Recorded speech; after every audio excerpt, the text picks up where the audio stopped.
लाहौर में भी यौम आज़ादी की तैयारियां रूज पर हैं। बच्चों के साथ साथ बड़े भी यौम आज़ादी के लिए झंडे, बैजेस और दीगर सामान खरीदने में मसरूफ हैं। लाहौर से रिपोर्ट कर रहे हैं मलिक मुश्ताक।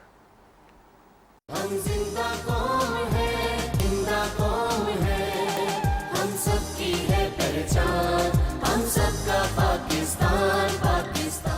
मुल्क भर की तरह जिंदा दिलों की शहर लाहौर में भी जश्न आज़ादी की तैयारियां अरूज पर पहुंच चुकी हैं।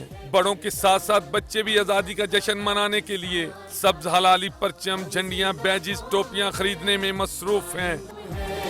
हम सबकी है पहचान, हम सबका पाकिस्तान, पाकिस्तान।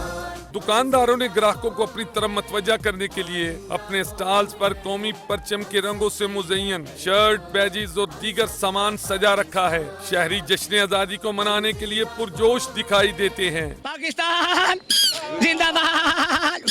पाकिस्तान की आज़ादी की खुशी में हम सामान लेने आते हैं यहाँ से। पाकिस्तान जिंदाबाद। रेशन डे को तोतियां बाजे जितनी चीजें बच्चों की खरीद रहे हैं। बड़ा अजीम दिन है 14 अगस्त कायदत में हमारे लिए पाकिस्तान बनाया है। 14 अगस्त की तैयारियों के हवाले से जहां बच्चे और बड़े पुरजोश दिखाई दे रहे हैं, वहीं खवातीन का जज्बा भी दीदनी है। आज़ादी दुनिया में सबसे बड़ी नेमत है। जिंदा और ताबिंदा कौमें अपने ऐसे दिनों को भरपूर तरीके से मनाते हैं।